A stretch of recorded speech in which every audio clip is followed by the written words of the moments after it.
Bizarrement, c'est la goyave qui te donne la banane. Par rapport à la vitamine. Non. Bon. Ok. Je la trouvais pas mal, moi, voilà. C'est pour moi. Dites-nous en commentaire ce que vous en pensez.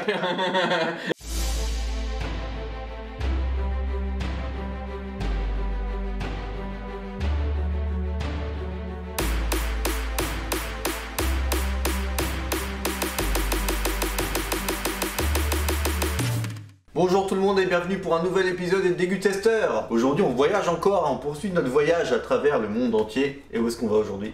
On va au pays de Ronaldinho. Brésil. On vous présente une boutique. On adore faire des boutiques comme ça qui nous permettent de voyager. Ouais. Et là la boutique s'appelle Produits du Brésil. Elle est gérée par Andrea qui est brésilienne, qui habite en France depuis 2014. Ce qui a été embêté Andrea quand elle est arrivée en Europe, elle s'est dit mince comment je fais pour choper des produits brésiliens? Parce qu'il n'y en a pas beaucoup en Europe. C'est pas facile effectivement. Et voilà, donc elle a eu l'idée de mettre ça en place pour ses compatriotes aussi brésiliens qui vivent en Europe. Andrea, elle est multitâche. Elle a une boutique qui permet d'acheter des produits brésiliens, mais elle a également un site qui permet d'avoir des recettes brésiliennes. Donc pour les recettes du Brésil, Andrea elle est présente sur Facebook, Insta et YouTube. Tous les sites, vous les trouverez en description. Si vous voulez faire un tour et puis vous faire saliver, n'hésitez pas. Petite chose importante aussi, c'est que beaucoup de ces produits brésiliens qu'elle propose à la vente sont sans gluten et sans lactose. Pour 10 kilos, tu te fais livrer en point relais, c'est que 4 €. Donc là vraiment ça vaut le coup. Des produits qui ne sont pas chers, ça tu peux également le vérifier en allant sur le site. Et puis bah des frais de port vraiment Attractif. Si tu es belge, suisse ou même étranger mais que tu comprends notre langue, n'hésite pas parce que tu peux te faire livrer dans toute l'Europe. Ouais. Ça c'est de la balle. Donc tu connais la chanson, si t'aimes la vidéo, tu cliques sur le petit bouton, tu t'abonnes, tu partages avec ta famille et tes amis, et donc il fera toujours autant. Donc c'est parti pour la Dégustation. Par quoi allons-nous commencer? Dans notre paquet, on a quand même pas mal de choses à base de fruits. Ouais, dont celui-ci. Sur le paquet c'est marqué la bananada. Donc, pas de suspense. Banane. Ça nous dit que c'est fait avec des fruits frais, en fait. C'est cuit. Ce qui est bien avec cette petite gourmandise pour les enfants, c'est qu'elle est source de vitamine A. Et c'est très connu au Brésil. Là, c'est vraiment un produit typique là-bas. Ah ouais. C'est vachement original. Ça ressemble à un peu notre pâte de fruits qu'on a. C'est très, alors c'est très consistant. C'est très dur. Ouais. Ouais. C'est très consistant. Est-ce que tu peux éviter de malaxer? Alors c'est rigolo, ça n'a pas l'odeur de la banane. Non du tout. Donc voilà, ça ressemble à ça. Alors que c'est une pâte de fruits. Une bonne fois. Très sympa. Alors c'est bon. Alors c'est un tout petit peu plus dur que nos pâtes de fruits à nous. Par contre au goût, ouais. T'as le goût mais 10 000 et ça n'a pas le goût de la banane chimique vraiment. Et c'est sûrement pour ça que c'est fait avec des fruits frais. C'est là que tu ressens bien le goût de la banane, la vraie. On va partir sur un autre fruit encore, mais sur le même principe. Là, elle s'appelle Goyabada. On a une boisson aussi à base de goyave, donc là, on va pouvoir découvrir ce qu'est la goyave. Et donc, ce qui est bien avec cette petite gourmandise à la goyave, c'est qu'elle est, elle, source de vitamine C. Oui. C'est entouré, un peu comme là, dans ce cas-là, nos pâtes de fruits, entourées d'un peu de sucre, mais fin, vraiment très fin. Ça, à l'intérieur, on dirait presque du saumon, tu sais. Oh là. Ah oui, ça sent... Alors, je préfère la banane. Moi aussi, mais c'est un petit goût exotique en tout cas. Ouais, c'est pas mal. Ouais, c'est entre la mangue et... Fruit de la passion, ouais, ces fruits-là quoi. La texture est un tout petit peu moins... Un peu plus molle. Ouais, elle est plus molle. Très sympa ces petites pâtes. Ouais. Alors, le suivant, la paçoca. C'est ce que vous avez là. C'est une gourmandise faite à base de cacahuètes. Moi au début je me suis dit, c'est quoi, c'est du beurre? On dirait un cube magie. Ouais, c'est ça. Cubor. Cubor. C'est addictif et apparemment toutes les personnes qui viennent au Brésil et qui le goûtent, ils trouvent que c'est exceptionnel. Alors faut pas l'écraser parce que ça part en poudre. Ça s'effrite, ouais. Donc nous on aime le beurre de cacahuète. Ouais, j'adore ça. Ah, et ça sent beaucoup la cacahuète. Ah oui, ça sent le beurre de cacahuète. Ça a l'air d'être nutritionnel ce truc là. Donc là, tu prends un morceau comme ça, tu le mets sur ta langue et tu le laisses fondre. Ouais. Ah la vache.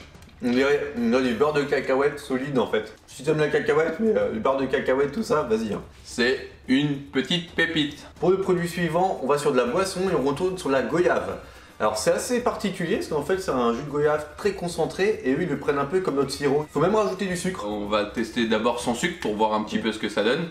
Parce qu'après c'est selon les goûts, hein. Elle nous l'a dit. Ça sent comme la pâte de fruits du coup? Un petit peu, tu vas voir. Ah oui, tu ressens l'odeur, ouais. Et ça peut être également utilisé pour faire des glaces, des mousses, des smoothies, des trucs comme ça. Alors effectivement, c'est très concentré. Hein.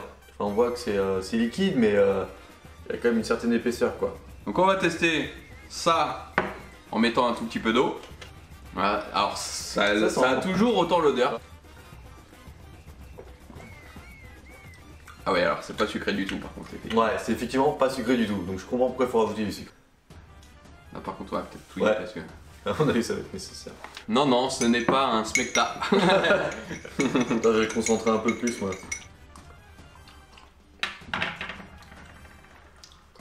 Alors j'ai mis un peu trop de sucre.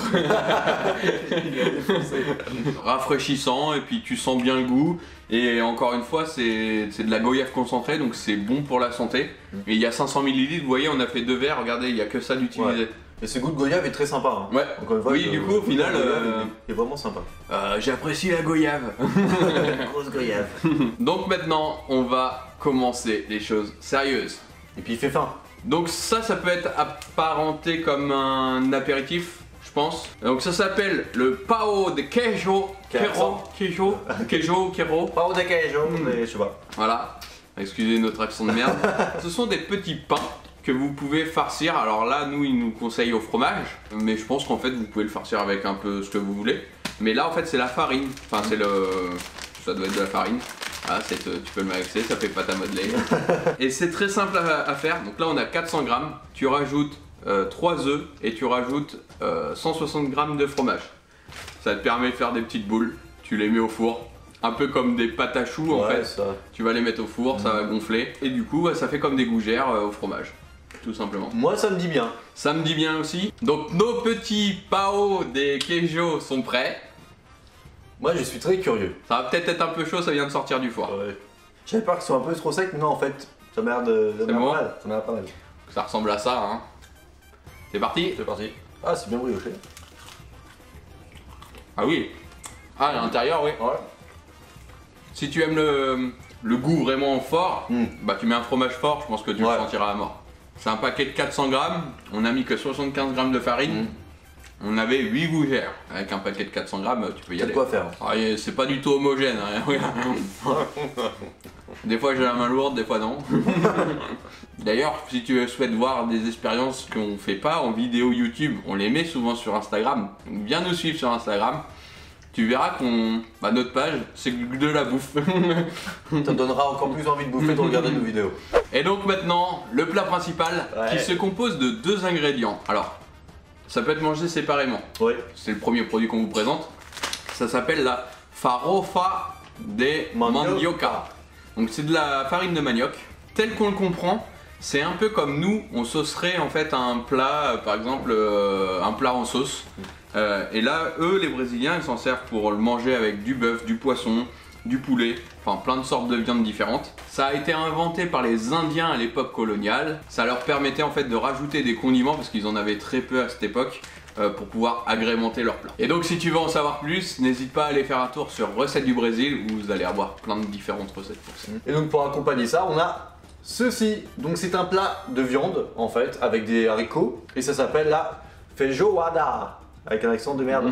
Cette recette-là, en fait, c'est le plat vraiment traditionnel du Brésil. Ce qu'elle nous dit, c'est comme nous avec le beurre bourguignon, eux, c'est ça. Elle nous vanne un petit peu, Andrea. Elle nous dit, bon, quand vous ouvrez, vous aurez un peu de gras, c'est normal.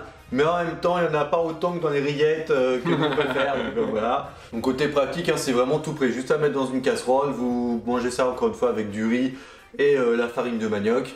Et c'est parti, ça doit être le feu de Dieu normalement ce truc là. Comme viande, on retrouve de la viande de porc, du bœuf séché et de la saucisse calabresa, que je ne connais absolument pas. Mais qu'on va goûter pour la première fois. Donc on a mis du riz à cuire. Là on va faire cuire cette petite conserve à la casserole. Et on vous fait une belle assiette qu'on va vous présenter et qu'on va pouvoir déguster devant vous tout de suite. C'est prêt! Voilà le plat, comment ça se présente. Ça a une belle tronche hein. Vous avez une base riz. Ici vous avez la farofa. Donc qui vient en accompagnement. Donc ici vous avez ce qu'il y avait dans la conserve, donc la feijoada. Et puis ça sent bon. D'ailleurs quand on a ouvert la conserve, la première chose qu'on s'est dit c'est ça sent la viande que t'as dans les cassoulets. Ouais, ça sent le cassoulet. C'est parti, j'espère que c'est pas trop chaud.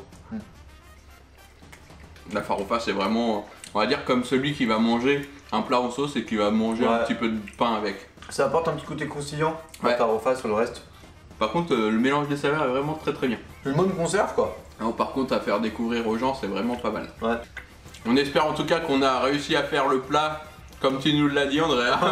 Là, vraiment, c'est des goûts qui sont très appréciables, je pense, pour des Européens, mais qui sont quand même authentiques. C'est bon? Voilà.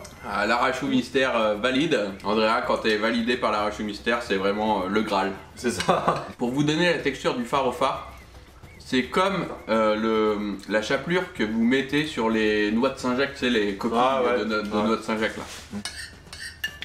Quand t'entends le bruit comme ça, généralement c'est que c'est bon. C'est qu'on y va franco quoi.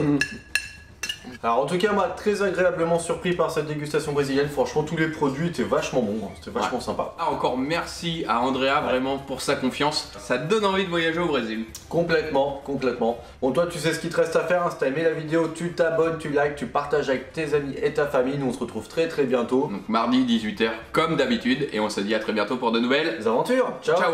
Et voilà, on espère que cette petite vidéo vous aura plu. N'oublie pas de t'abonner sur YouTube et de cocher la petite cloche. Si tu veux devenir partenaire avec nous, n'hésite pas, contacte-nous. Et surtout, on espère vous revoir pour de prochaines aventures.